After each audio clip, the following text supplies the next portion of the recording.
and start with our session. So I'd like to welcome back Marianne Carter.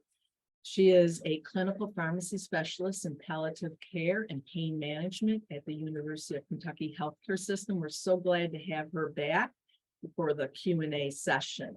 And I will turn it over to Marianne. I'm going to stop sharing here, Marianne, so that you can pull up your slides. Thank you for having me. I'm so happy to be here. So today we'll do the Q&A portion of my presentation from last week. And I'll kind of buzz through the first bits of my presentation, the official stuff, do a quick recap, and then we'll get into the questions. And you guys asked some really great questions and help provide me with some guidance of things to talk about and what you most want to learn about. So we'll get into those. So first, I have no relevant financial relationships to disclose. I'll run through my practice gaps from last week. Almost 2 million Americans were projected to be diagnosed with a new cancer in 2022, and 51% of patients with any stage of cancer experience pain. And 33% will experience moderate or severe pain, which we'll talk about a little bit later in the presentation. Opioids, in conjunction with other analgesics and non-pharmacologic options, are an important part of pain management for patients with active cancer and those in survivorship as well. Robust screening for and management of opioid use disorder is an essential part of cancer care, and good transitions of care between teams can facilitate this. And my learning objectives from last week: review the incidence of cancer in different populations, treatment options and relevant adverse effects, outline the pillars of cancer pain management and appropriate screening tools for opioid use disorder, and also apply the knowledge of cancer care and pain management to care for patients with opioid use disorder. So first of all, a review of the statistics from last week, the predicted new cancer cases in Kentucky for this year. As we discussed, lung and bronchus is kind of up at the top, followed by female breast cancer and prostate cancer. If you remember from last week, prostate cancer is the top projected new cancer diagnosis in men, and breast cancer is the top new diagnosis in women. So like we talked about a little bit, and we'll get to in one of our questions, it's kind of interesting that lung and bronchus cancer is at the top of the list for patients who live in Kentucky. And then I also want to do a quick recap about the intent of treatment, and that it can kind of go a couple of different ways. So first is curative. This would be primarily, again, this is what I said last week. The caveat on this is it completely depends on what kind of cancer your patient has. But the curative route is for certain cancers can be cured in late stages, but primarily it's kind of an early stage diagnosis. So our plan is to completely eliminate the cancer and stop or slow growth. So our hope is that our patients will have no evidence of disease after their treatment, and we'll talk about some treatment options up next. And then we can also have a palliative treatment intent, in which we focus on quality of life and symptoms in late stage cancers. And then back to our cancer treatment options. Of course, we have chemotherapy, kind of the bread and butter of cancer treatment. This is cytotoxic and targets all cells throughout the body. It is not specific to cancer cells, but really targets fast-growing cells, which includes the cancer, but also some other cell types that we'll talk about in a moment. Immunotherapy, which utilizes your own immune system to fight the cancer. Targeted therapy, which attacks certain types of cancer cells and is available for certain types of cancers, not all cancers. Hormone therapy, most common in breast and prostate cancers, as these are kind of based on, can be based on an imbalance in hormones. So we use hormone therapy to correct that and manage the cancer. Radiation therapy and surgery, again, really dependent on the type of cancer, the stage of cancer, where it is in the body, if we have easy access to it, and if we can kind of get a clean shot at it without affecting other things in the body. And radiation therapy especially is really dependent on whether or not you've had radiation in the past. If patients have had large amounts of radiation therapy in the past, that might mean that they can't receive anymore. So that's something that oncologists and radiation oncologists and the entire treatment team are always watching. And then last but certainly not least would be stem cell or bone marrow transplant. This is for blood cancer, so leukemias, lymphomas, and myelomas. So as you can see, lots of treatment options. As I mentioned last week, it's really based on the cancer and what the guidelines say. They kind of drive dependent on what the stage is and what the diagnosis is and some tumor markers, which one of these roads we can go down. And I'll review again the cancer treatment adverse effects. Really common: fatigue, confusion, anxiety and or depression, hair loss, skin rash, nausea and vomiting, mucositis, loss of appetite or change in taste or smell, diarrhea and constipation, urinary retention or incontinence, and anemia, thrombocytopenia, neutropenia, and also pain, of course. As I mentioned last week, a lot of these are tied to fast-growing cell lines. Like I said, traditional chemotherapy targets all fast-growing cells, including cancer, but also things like skin, so can lead to rashes, hair, can lead to hair loss, blood cells, which leads to the low red blood cells, low platelets, low neutrophils, which could also increase infection risk, and also the GI tract. So that would be the mucositis, which can be anywhere in the GI tract from mouth down, and can be really painful for patients who experience it.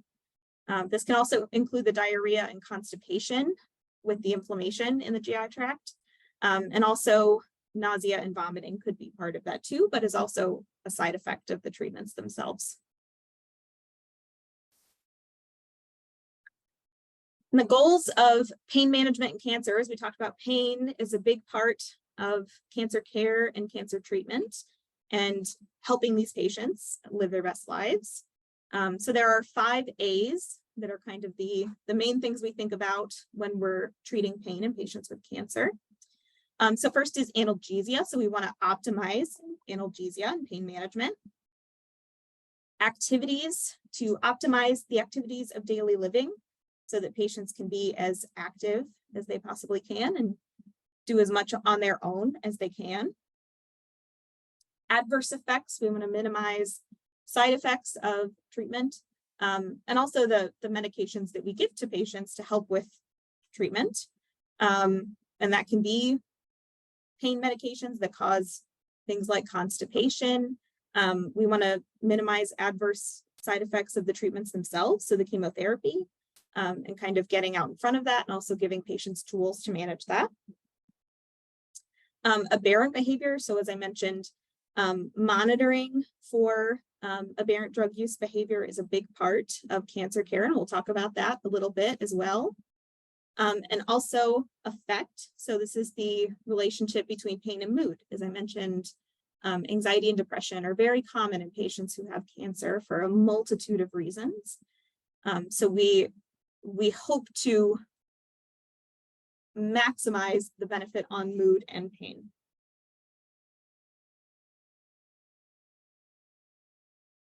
And I also wanted to mention again the concept of total pain. So this kind of ties to the mood portion of mood affects pain and pain affects mood. It's kind of a cycle. So pain includes lots of factors, of course, the physiologic factors that we'll talk a little bit about, but also social pain, patients' living situations, family situations, support systems are very important in terms of pain. Spiritual pain, as I mentioned, we have an interprofessional team in palliative care, and that includes a chaplain because the spiritual pain portion can be immense and can really affect patients' goals and also their physical symptoms. And then physical pain, as I mentioned, what's going on in their body, and the psychological pain, like I mentioned before. So all of that factors into patients' total pain, and we'll talk about that a little more as well. And then in terms of cancer-related pain, there's kind of 3 classifications. I'll talk about as well about some other ways that we classify pain. So first is acute pain. So this is usually severe, comes on quickly, and lasts for a short period of time.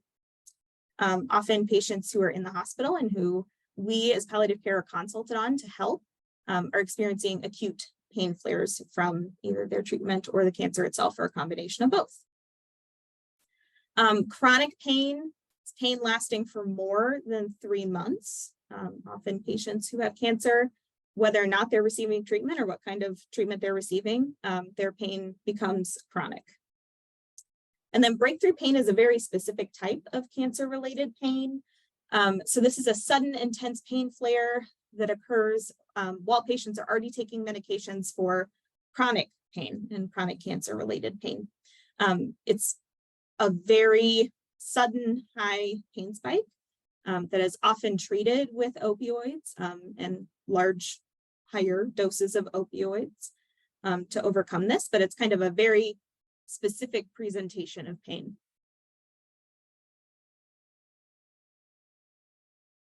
And then I wanted to expand a little bit on what we talked about last week about cancer-related pain, because this will come up as we go through the questions that you guys had. And again, thank you for such thoughtful and in-depth questions. But I wanted to talk about the different types of pain, and later we'll talk about the medications we use to treat pain, as I did last week. And those are really kind of based on the type of pain that you have. So first is neuropathic pain. This can be either peripheral or central nerve-based and is damage to the nerves and often becomes chronic. A really good example of neuropathic pain in patients with cancer is chemotherapy-induced peripheral neuropathy. It's caused by many different agents, but one of them is oxaliplatin. It's used to treat colon cancer frequently. It's kind of the first-line treatment. And these patients experience a glove and stocking presentation, so their hands and their feet. And this pain can easily become chronic and is often chronic. So we treat it acutely, of course, but it will also be something that whether or not patients have no evidence of disease or they continue to have cancer and have late stage cancer, it's something that they will deal with for long periods of time. And then somatic and visceral pain fall into a category called nociceptive pain. Somatic pain is sharp, localized pain in response to mechanical, thermal, chemical, or other stimulation. And visceral pain is a dull, diffuse, and poorly localized pain originating from the viscera, muscles, or bone. I would say these are some of the most common types of cancer-related pain that we see in palliative care. We treat these very commonly. Things like tumor burden, or if patients having surgery and they have an open incision or a wound, and they've had things moved around and taken out and kind of resected, that can cause pain. So we treat this one really commonly. And then I also wanted to mention kind of a different type of pain, which is nociplastic. So this is really an altered pain response, despite having no evidence of tissue damage or evidence of disease really that's causing the pain. It's kind of a central response. Sometimes people talk about central sensitization. It's kind of your body is responding to something that we can't necessarily see or that's might not be there, but your body is responding to it as a pain response. And patients who have nociplastic pain, their cancer pain can sometimes be hard to treat because they're already dealing with this baseline pain response that their body is having, whether or not it's to the cancer, but they've already got this baseline response and we have pain on top of that. So it can be hard to treat. All right. Let me check the chat. Okay. All right. So that was a really quick and brief review of what we talked about last week. And I know that I left some things out, but they relate to the questions that you all asked. So I'll get into the questions. So first up, you mentioned many different types of cancers that those who use alcohol or tobacco are at an increased risk for. Are there certain types of cancer that are at a higher risk for alcohol? And is it accurate to assume the greatest cancer risks for tobacco is lung cancer? So I pulled some statistics and wanted to show them to you with the nice little infographics that I had from last week. So first we'll talk about alcohol. As I mentioned, it's multifactorial risk for increasing cancer incidence. And I pulled the numbers, and the highest risk of cancer from alcohol use is oral cavity and pharynx, followed by esophagus, larynx, liver, breast, and then colon and rectum. And as you notice, it says heavy alcohol consumption. They stratified it based on light, moderate, and heavy. And heavy was defined as 4+ drinks a day or 8 a week for women, and 5+ a day and 15+ a week for men.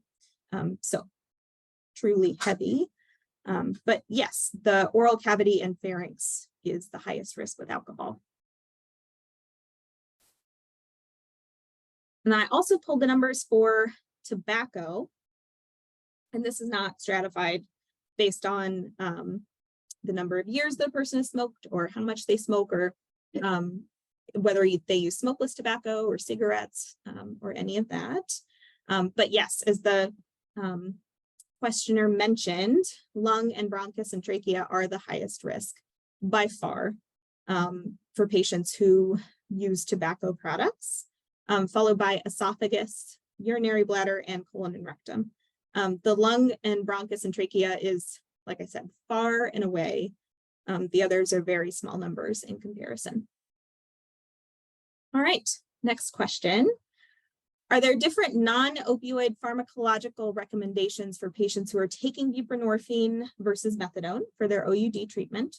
Or are all the non-opioid pharmacologic recommendations based on the type of cancer or pain that they have?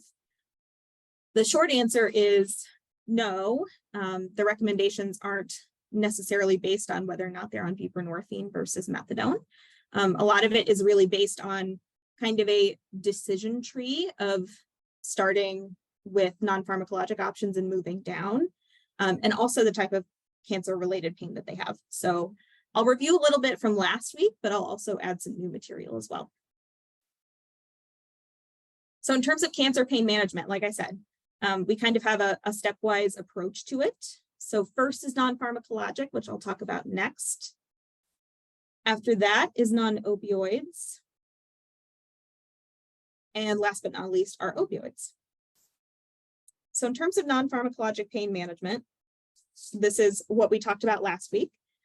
So first is cognitive modalities. So CBT, mindfulness-based stress reduction, biofeedback, etc. We'll talk about some resources and the availability of these in a moment as well. Spiritual care, as I mentioned before, spiritual pain is a big part of total pain.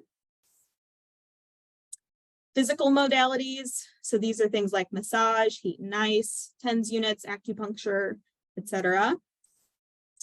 And also nutritional modalities. So once you've gone through the available non-pharmacologic options, I say available because it depends on the insurance, it depends on the area, it depends on your patient, what things are actually available for them to try. But after that, we move into multimodal analgesia with non-opioids. So this will sound very familiar to last week, but I'll kind of break it out a little bit on what we use for what types of pain. So first is acetaminophen, followed by NSAIDs, the ibuprofens, meloxicams, naproxens, ketorolacs. Antidepressants, this includes SNRIs. The N, the norepinephrine, is the really important part. Also TCAs, things like amitriptyline and nortriptyline. Anticonvulsants, so this is gabapentin and pregabalin. Topical agents, all sorts of lidocaine patches, lidocaine creams and gels. Compounded things from specific pharmacies, so things like ketamine, gels, plus or minus things like baclofen and amitriptyline. There are lots of options. Corticosteroids.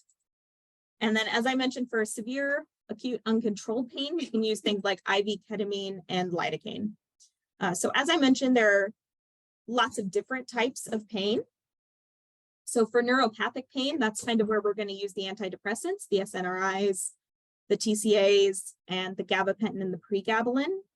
As I mentioned earlier with the chemotherapy-induced peripheral neuropathies, duloxetine or Cymbalta is really effective there. And we can also, possibly have some beneficial mood effects as well. Some patients really don't want to take something that's an antidepressant, and that's okay. And I always tell them that these medications can be used for pain, but also for mood, so that they're not surprised, because I assume that when they go to their pharmacy, that's often the first thing that they'll be told. But these agents especially are really good for neuropathic pain. Some of the topical agents can be good for neuropathic pain as well. As I mentioned, ketamine can be compounded in different formulas. It can be cost prohibitive, which is somewhat of the issue. We are working on that, and pharmacies are working with us on that. But it can be upwards of maybe $60 for a tube of compounded cream or gel. For some people, that's not a big deal. For some people, that's a huge deal. So making sure that patients know that ahead of time before we make those recommendations, especially before we send the prescription and send them home with that, is really important. And then, as I mentioned, kind of the nociceptive pain, so the somatic and the visceral pains, that's where we use things like acetaminophen. The data is not great for Tylenol alone in cancer pain management. It can have some beneficial effects in conjunction with other things that we use for pain. Of course, it's formulated with hydrocodone, which is a commonly prescribed product. So it can work with other things. By itself, it's not usually terribly effective, but it is a low cost, usually low risk medication that we can try. And especially that we can schedule while they're here in the hospital. So that's a very common thing that we do. And then also NSAIDs and corticosteroids. We use these a lot for that kind of achy pain, bony pain responds well to these. Depends on your patient and what treatments they're receiving. For example, immunotherapies and corticosteroids usually do not go together. One of them kind of tamps down the immune system. One of them is trying to ramp up the immune system, so they don't work well together. So I always talk to the patient's oncologist to see what our options are and what they're comfortable with. But these medications can be really useful. And then in terms of that nociplastic pain that I talked about, so the body kind of responding to something that's not necessarily there, the medications that are useful for neuropathic pain, so the SNRIs and the gabapentinoids especially, can be helpful for this. So patients who don't have cancer can be on these medications for that nociplastic, kind of that centralized pain. So they can definitely be a twofer for our patients who have cancer and cancer-related pain. And I wanted to talk a little bit about opioids by themselves, both for patients who have current opioid use disorder and also for patients who don't but have cancer-related pain. So they are officially indicated per the guidelines, both NCCN, which is the National Comprehensive Cancer Network, and ASCO, the American Society of Clinical Oncology, for, quote, moderate to severe pain. The way that they define this is by the number scale. So the 0 to 10 scale that we typically use. Anywhere from a 4 to a 10 is considered to be a moderate to severe pain. We'll talk about this a little bit later as well. As you can tell, there are themes. We sometimes have problems with the pain scale. I don't remember the last time that I saw a 3 in a patient's chart who has cancer-related pain. The number scale can be hard to use. It's very patient specific. And some patients just don't want to use it and they don't relate their pain to a number. Maybe the mild, moderate, severe, but not a number. It's a very tough to use tool, and something that I don't rely terribly heavy on when I help patients with their cancer-related pain. We'll talk a little bit in a moment about a tool that we can use to think about kind of functional pain, and how patients are moving through their pain and what they can get done. But we use things like, are patients more functional than they were when we were first starting to treat their pain? Are they able to do the things that they enjoy? Patients have told us, what I really want to do is go home and bake. Are they able to go home and bake? Can they be with their families if that's important to them? So often things like that are more helpful for us than a number scale. So you can probably see why moderate to severe pain on a number scale is kind of a hard thing to quantify. As I mentioned last week, risk mitigation is really important in terms of opioids for any patient, but of course, patients with opioid use disorder. So this includes things like comprehensive screenings and histories, counseling, urine drug screens, things like that. As I mentioned last week, this doesn't tell us whether or not we prescribe opioids for our patients, but it can inform things like follow-up frequency. So maybe we say we will see our patients every week instead of every month, or we will only write a 7-day prescription and then see them back versus writing a 14-day prescription and then sending another one to fill behind it. So it doesn't tell us yes or no, we prescribe opioids. It just helps us with the best way to do it and the safest way to do it. And of course, one of the most important things for patients who have opioid use disorder is to monitor and assess the severity of their opioid use disorder, and also not to discontinue their medications that they're using to treat their opioid use disorder. So their methadone, their buprenorphine. The first thing that we do is make sure that their Suboxone or methadone or whatever treatment they're receiving is restarted. And then all of these things that I've talked about cancer-related pain management works on top of that and in conjunction with that.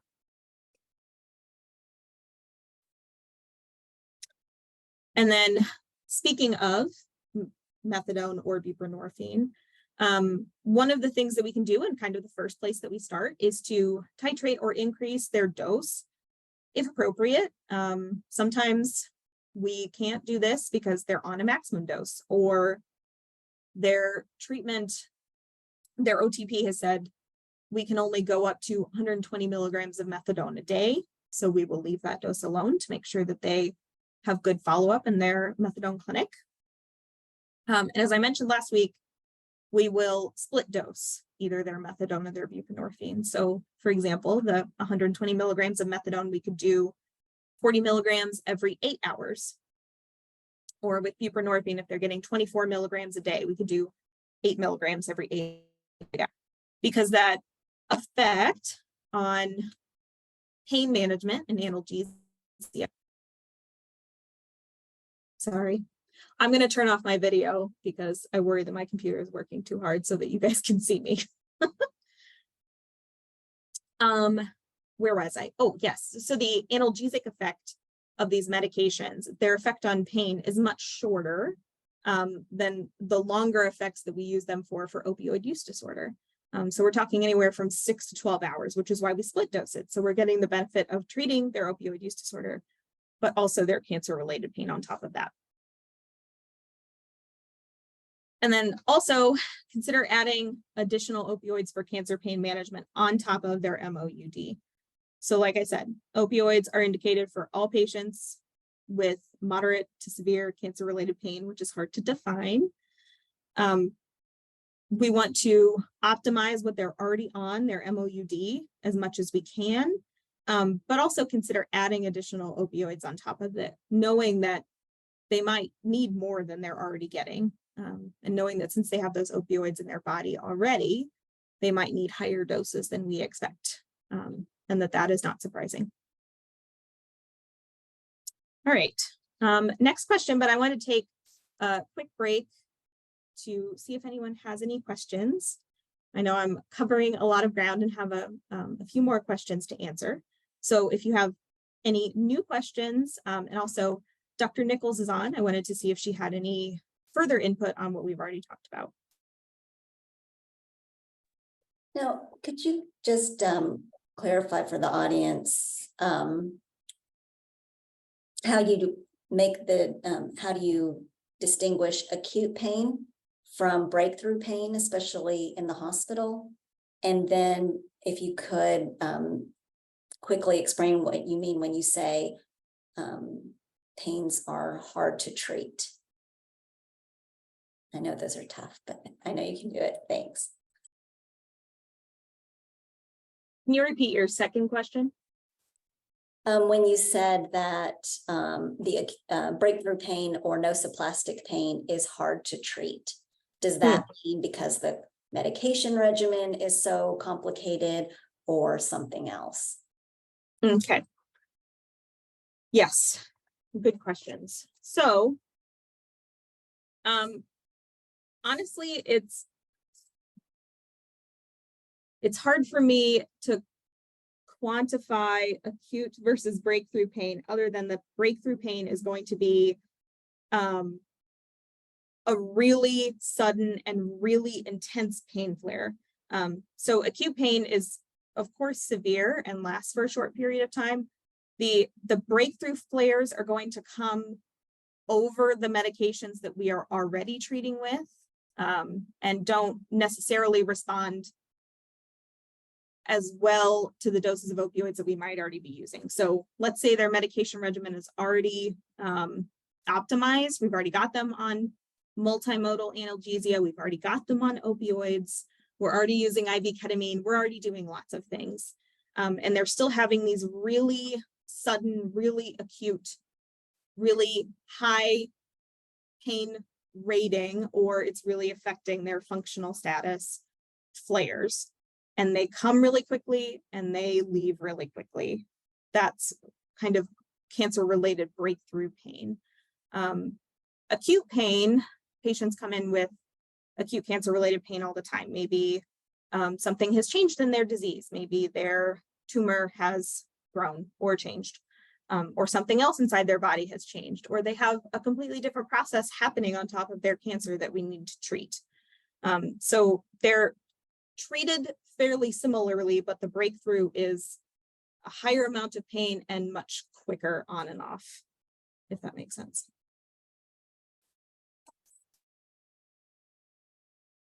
And then the other portion about why the nociplastic pain can be difficult to treat is because a lot of it is mediated by neurotransmitters, which is why things like the SNRIs, the Cymbalta, duloxetine, can be really helpful. It's not necessarily something that we can see on a scan. It's kind of hard to define.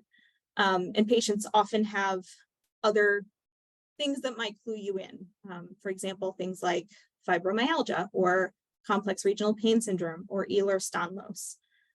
Those often come along with this kind of nociplastic, centralized, we don't have a thing that we can see that's causing it. Like with cancer, we can usually see a tumor or something that's causing it. It's really a centrally mediated process, but using medications like the gabapentinoids and the SNRIs to help kind of tamp down that central response can help with that pain. And I say it, if patients have cancer and also this nociplastic pain, they're really dealing with two pains, right? They're dealing with kind of a chronic this nociplastic pain that is not related to their cancer, and they're dealing with their cancer. Sometimes those can be very difficult to separate. And also patients might be already on really good doses of medicine. So we're kind of managing on top of and around what they're already taking for this kind of nociplastic chronic pain. Does that answer your question, Dr. Nichols? Thanks. Yeah. I'm going. I don't see any questions in the chat. Thanks. Okay. All right, let's tackle the next question. So do you have recommended screening questions or ways that non-providers, peers, case managers, etc., could check in with their OUD clients with cancer about how they are doing with pain and if they have made any changes to how they take their medication / potentially taking other non-prescribed opioids related to their pain? Dr. Nichols and I talked about this, and we talked about a couple of tools that you could possibly use to help your patients and to kind of assess where they're at with their OUD and how they're doing with their cancer pain management as well.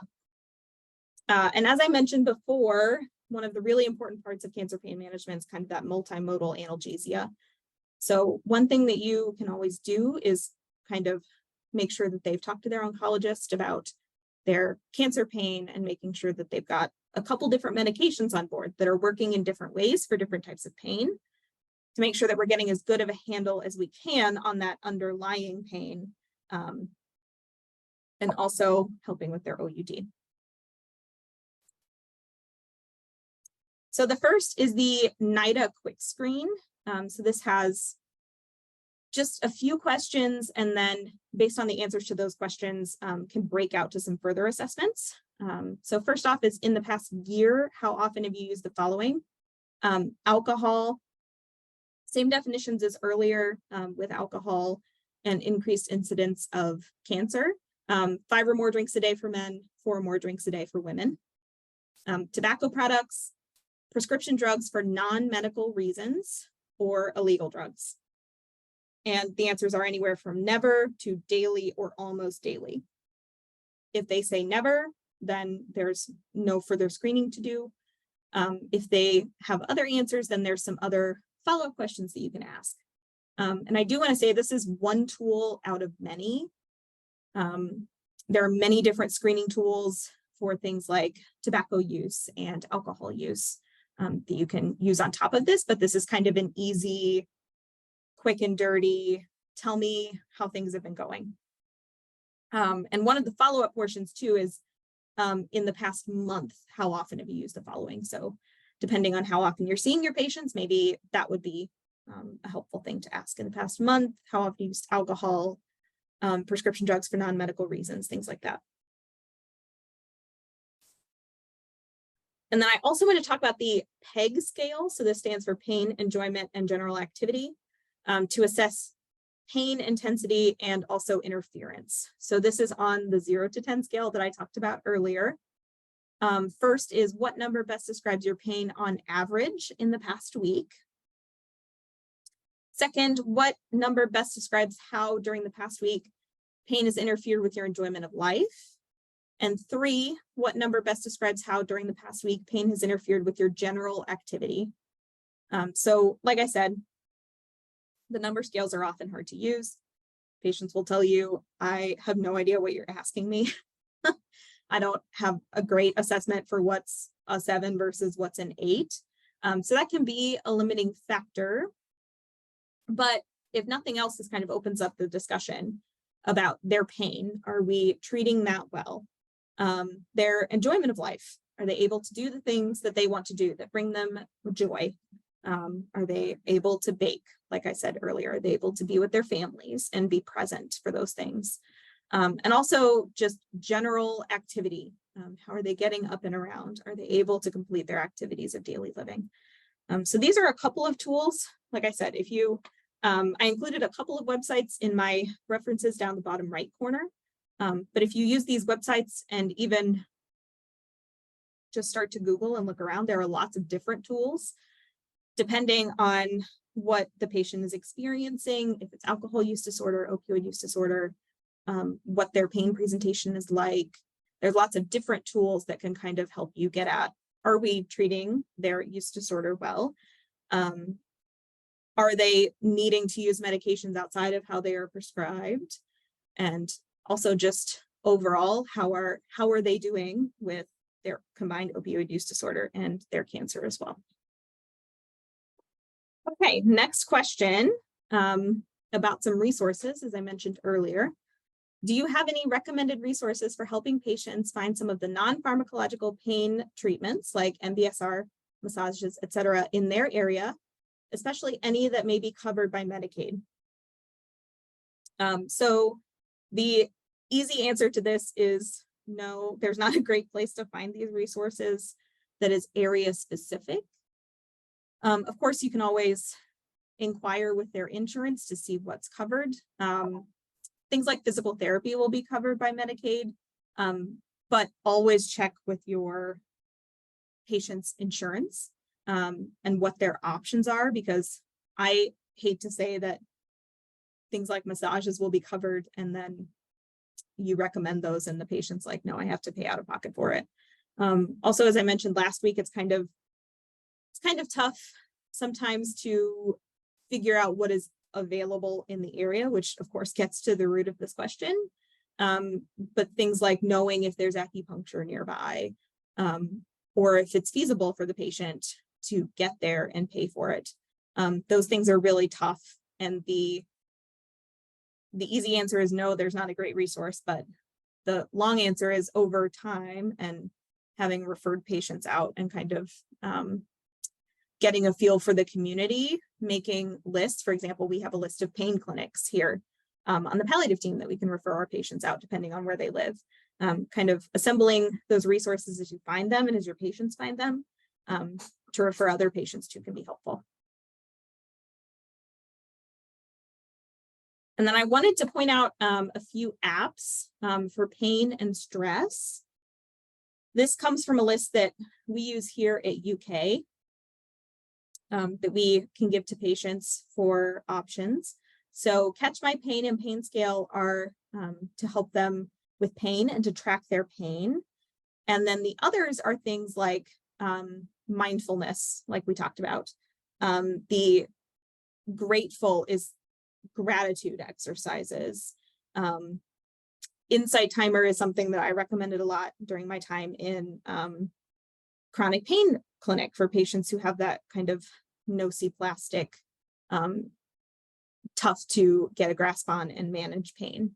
But yeah, lots of like thoughtful breathing, mindfulness, apps and things that are available on lots of different platforms. So Android, iPhone, some of these are available online, just on websites. So lots of different options for patients. And hopefully at least one of these works for them. Next question. It was mentioned that OUD clients diagnosed with cancer receiving methadone therapy will often have their methadone split in the hospital for better pain management. Once discharged, they would need to return to their daily dose to meet OTP regulations. Would switching the patient to buprenorphine be a possibility or a better option? Again, the short answer to this is there's no clear guidance on if buprenorphine would be a better option than methadone. And of course, we have some options with methadone. Sometimes patients can do take-home doses. Patients who may be pregnant could do split dosing, possibly outside of the OTP.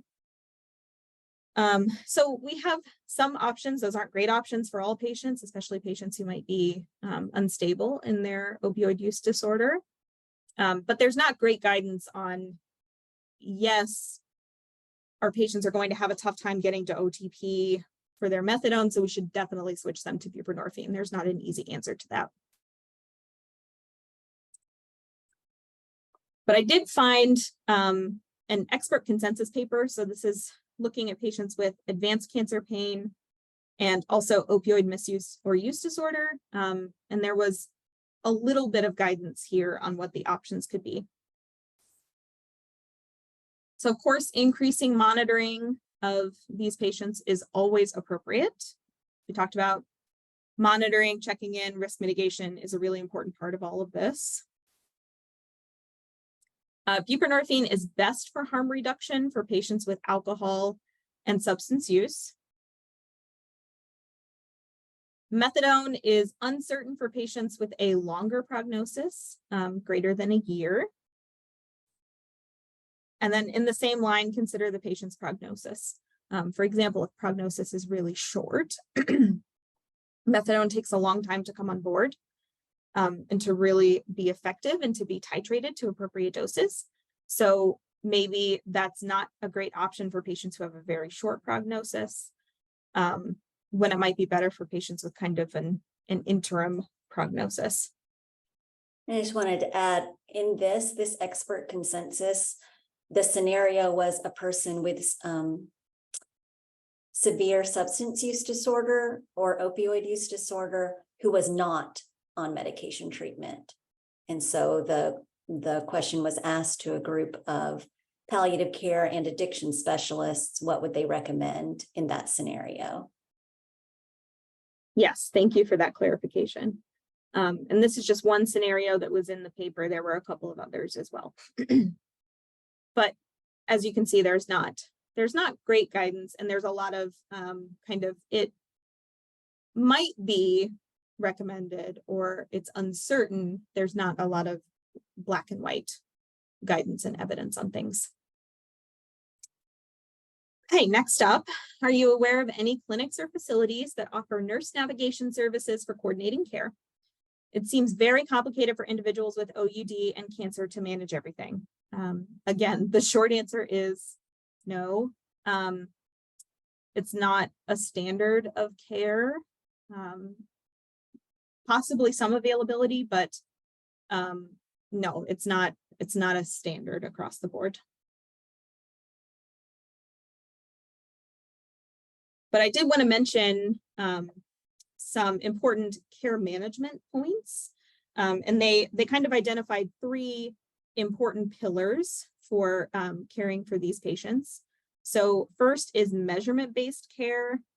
Again, we are back to the administration of those symptom rating scales that we talked about to drive clinical decision-making. So really what this gets back to is checking in with your patients, seeing how they're doing, seeing how their symptoms are managed, seeing how their opioid use disorder is managed.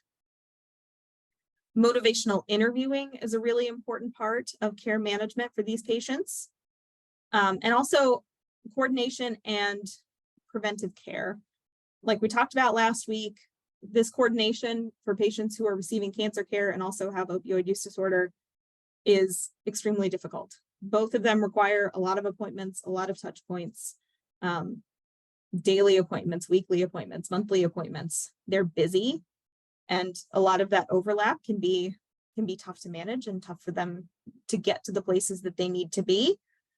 So having those things in place, talking to your patients, talking to their care teams, making sure that everyone is on the same page is extremely important. And also making sure that all of the teams are working together and that they're talking to each other and that they're talking to the patient. So really across the board communication is extremely important.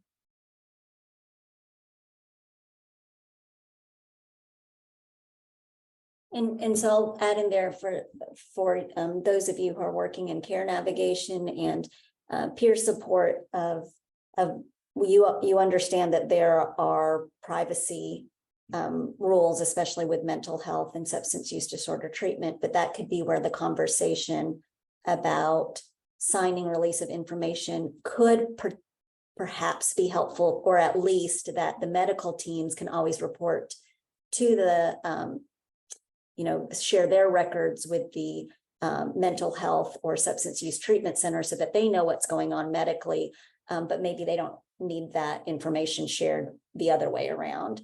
But just promoting, hey, you can still get medical, your MOUD clinic or your OTP can get records from that cancer center. And so they should be at least talking that way, at least in that one direction is what I would encourage you to share how important that is. Yes, thank you for clarifying that. And one thing that we do on our team is a lot of care coordination and discharge planning. So I talk to OTP clinics and send them our discharge summaries and the medication administration records so that they can see that their patients have been receiving their methadone every day as they should be and as they expect them to be, so that they can resume care when they leave the hospital. So like Dr. Nichols said, that communication can be one way. That can be us speaking to their treatment centers, but also, yes, considering having them sign a release so that it can go the other way as well. And then this question, I don't have any follow-up slides, but I want to talk a little bit about it and also have your all's input on it too. So it was mentioned that there are pharmacies that don't always fill opioid prescriptions for people receiving MOUD therapy and experiencing cancer pain. What is being done to address this disparity of care? Can or do providers call pharmacies to educate pharmacists on this topic?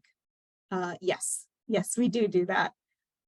One thing that we try very hard to do is education and to break down as many barriers as we can for our patients to make sure that they get the things that they need.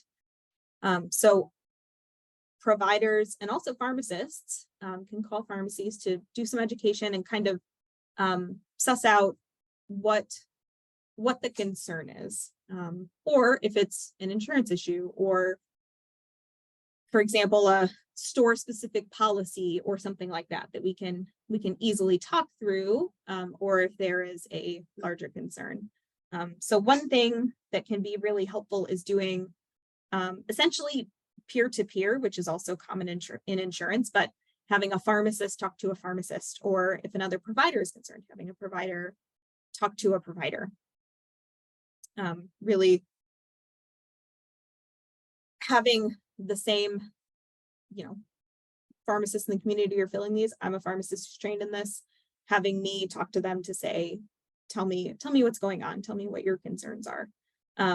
This is something that we do commonly. And speaking of peer-to-peer, we do it with insurance as well. When they have issues with products or they might reject something, we do that as well.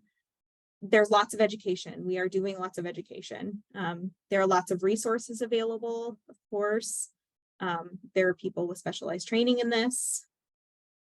So we are trying. It is difficult. And one thing that I wanted to talk about too is that pharmacists have a corresponding responsibility as well. We are licensed, just like providers are. And sometimes it is difficult to overcome that, and a pharmacist saying, I can't on my license fill this prescription, no matter how much education and discussions that we have. Sometimes that happens. So having a backup plan and other options, whether it be other medication options or other options to get a prescription filled at a different pharmacy, or preempting those discussions. Sometimes before we send a prescription, we'll call ahead and say, this is what we're planning to do. Is this okay? Tell us what your questions are. Let's figure it out up front so that the patient can get their medication as quickly as possible. So I wanted to open it up to see what kinds of experiences you all are having with disparities in care and how you are helping your patients through those and how you're educating people about those. One thing I wanted to add in there is, before automatically thinking that it's coming from the pharmacist and their license, that there are some system barriers in place that Marianne mentioned, but talking Correct. specifically about insurance and Medicaid. So there is a thing in Medicaid for locked-in pharmacies and locked-in providers. Mhm. And so as care navigators and peer specialists helping people figure out the system, that would be one of the first things I would ask is, are they aware about if they are locked in to certain pharmacies filling their prescriptions, or if they're locked in to certain providers?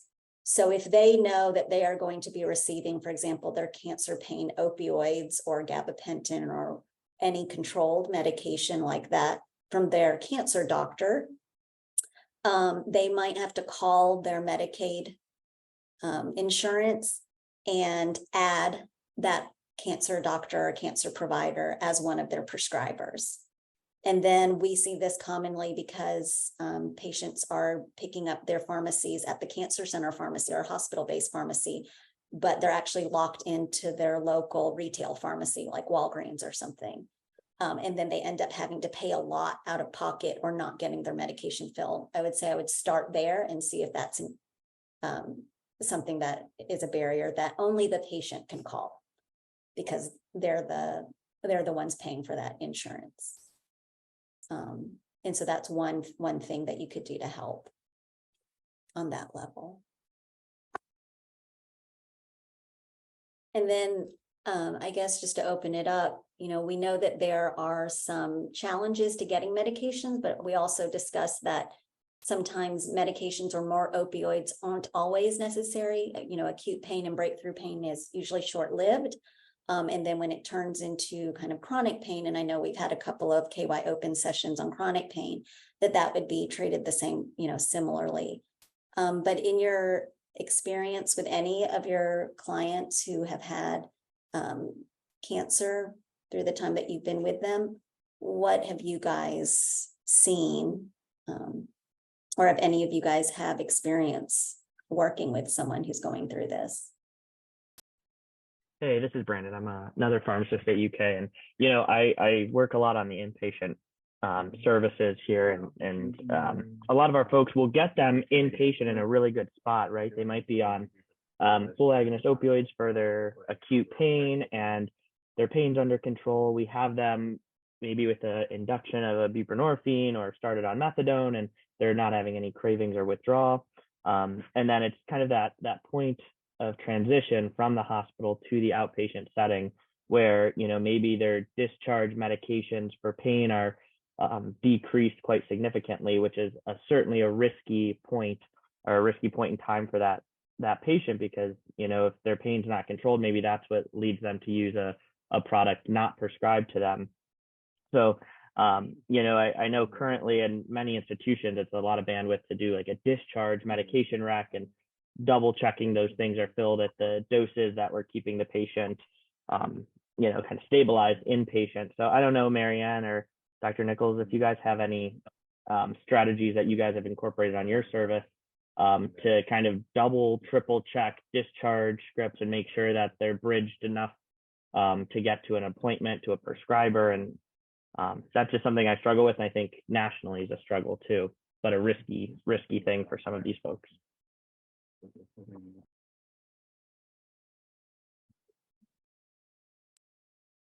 All right, I'll let Marianne try to tackle that since you're mainly on the hospital side. Thank you, Brandon, for your input. All of this goes back to communication. A lot of times on our team, we are doing things that are not officially our job, but we are best suited to do them. So we are helpful. For example, we had a patient recently who was on methadone, went to a clinic, was taking home a couple of daily doses every other day, was admitted to the hospital with acute cancer-related pain. We were able to split dose, add some extra opioids on top of it to get their pain better controlled, and then ended up switching back to once daily dosing before they went home so that they could continue to follow with their methadone clinic. But on the backside of that, there was a lot of communication from me to their methadone clinic. I think I probably talked to them 4 times. I probably knew my number by the end of it. So I called their clinic to make sure that that was appropriate and acceptable for them and that it fit within their policies. We talked to their brand new oncologist to see if they would be willing to write the short-acting opioids on top of the methadone to manage their cancer-related pain. We talked to their primary provider on the outpatient community side to help us with some pain clinic referrals, to make sure that we had a good follow-up plan I was personally checking when they were going to discharge to make sure that the day's supply was appropriate, and that we were bridging and that we had a plan and that we had all communicated. So it's an unofficial strategy, but my strategy is a lot of communication and a lot of following up in the chart on the inpatient side, and also making sure that everyone on the outpatient side, when they discharge, kind of knows what the plan is and that it's satisfactory to everyone involved. That was a really good example where everyone was kind of on the same page, and it was easy for all of us to get on the same page. That doesn't always happen. As you mentioned, sometimes it ends in day's supply is short, or there's a taper when we didn't plan on a taper and we had their pain well controlled. There's kind of lots of moving parts, but just starting that communication really early and upfront has been helpful for me. Yeah, thanks, Marianne. I totally agree that communication is so key. And then that, that extra phone call or 2 or 3 is so important, and they matter. So, really realizing, hey, it might be an extra 10 minutes or 20 minutes making these phone calls, but they really do matter and make a big, big difference. So, unfortunately, that's kind of the best strategy I've seemed to come across, at least in this situation. Awesome, Yes. Thanks. I have a question for you guys on what would you recommend for the peer specialists and care navigators who are working with clients on helping with that care coordination calls? Would you say it's helpful if they work with clients on having the phone numbers, or if they contact the medical offices themselves, or what way do you think they could help? Or is there a role for that? Or is that just up to providers and pharmacists to talk to each other? And I guess that question was more for Marianne and Brandon as well. Since you're in the hospital, what information would a patient bring that would be helpful to you as you're trying to coordinate with their OTP or MOUD clinic after discharge?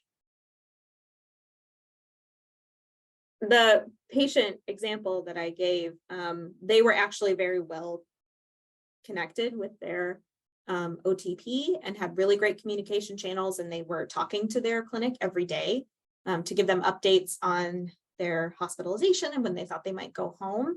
And they had a very specific counselor that they were talking to. So they were able to provide us with that information of, here's the specific clinic I go to, here's my dosing schedule, here's who I talk to, here's the way that I approach it, so that I was able to approach it the way that they did. And I think that in that case, definitely that helped with the coordination of care. I'd say, what's really helpful for some of these clients when they come into the hospitals, right? Having that information readily available. What clinic do you see? What dose are you on? What's your dosing schedule? Any phone number, or even, any mentors or anybody who's kind of in their corner helping them through this disease, and being able to kind of provide that information. Certainly it gets really difficult. We see a lot of patients who don't have an ID, or maybe have some additional barriers, or are unhappy with their current opioid treatment facility, or things like that. And understanding those things are really helpful too, as you go to coordinate, and understanding, hey, maybe we need to get this person set up in a better situation, or a different situation, or look for social work or some other resources with, obtaining an ID, or talking through what are other options, since it doesn't seem like maybe they've been as successful as they'd wanted to be at the current scenario. So even some of those more subjective things can be helpful as well. And that's kind of led to some other interventions, or getting some other folks involved in the patient's care and treatment team. Thank you. I think we're getting on our last 10 minutes or so. I think you have one more question, Marianne. Yep, I'll finish up the very last one. So the question was, you shared the opioid risk tool and mentioned that it is used to only assess risk, not for determining opioid dosing. Have you found that individuals that scored high on this opioid risk tool often are prescribed lower doses of opioids or have more struggles with pain management versus a patient that scored low? This is a very good question, and I actually have a little bit of data on this. So I first wanted to show you guys the two screening tools that I mentioned. So first is the Opioid Risk Tool Revised, or ORTR. Includes lots of things about family and personal history of substance use, age, other diseases, so ADD, OCD, bipolar schizophrenia, and depression. And then I wanted to end with the screener and opioid assessment for patients with pain, or SOAP short form, SF. This is what I have used most frequently for assessing patients and whether or not they might have a risk for a use disorder. So I use this in my time in the palliative care clinic at Iowa, and I actually collected some data on it. So based on this tool, we stratified patients into 3 risk categories. Green was they scored really low. We had a low suspicion for a use disorder, them developing a use disorder. Yellow, which is they scored higher and maybe they needed a little bit more monitoring and follow-up. And then purple was they had a current illicit substance use or a substance use disorder already diagnosed. So I actually pulled out the amount of opioids that we prescribed to these patients, and it's actually really similar across the board. We use oral morphine equivalents, or OMEs. Green was 180, yellow was an average of 183, and purple was 173. So it was overall really similar across the board. And from my experience using these tools, their score or categorization based on the risk tool did not affect the amount of opioids they were prescribed. It was really based on their pain, and then it was also based on, like I said, using these to help us inform follow-up intervals and prescription durations that are prescribed, and how often we do things like urine drug screens, and whether we get other providers involved, like addiction medicine, things like that. So I would say, no, I have not seen it make a difference. And that was my last question. So if you all have any further questions, please put them in the chat. Otherwise, I will turn it back over. Marianne, thanks for giving us the presentation last week and this week. Hopefully the takeaways are that there are some tools that you can use to make sure that somebody is staying stable with their opioid use disorder treatment, and understanding that there can be a role for more medications to be added, but that will, especially for people who are not in the hospital, will require more support, and trying to figure out the healthcare system, especially when it comes to some pharmacy barriers and coordinating care between the MOUD providers and clinics, as well as their cancer team and whoever's helping with the pain management. You know, in Kentucky, it is, there are a lot of those system considerations, and I'm sure you guys are aware of, to help them through. Understanding also that, you know, there is that nosoplastic or that chronic pain, which we already had a KY open on, that is still there. Just based on the questions from the audience, you know, where we are in the state of cancer pain management isn't clearly defined. I hope you saw that, but that the overall recommendation is we don't want anyone to get unstable from their opioid use disorder. If they're not yet in remission, or there's concern about, you know, current use, you know, just again, sticking with, link them to treatment for their opioid use disorder, and help them not fall out of care from that. And then they can go through their medical treatment for their cancer through that.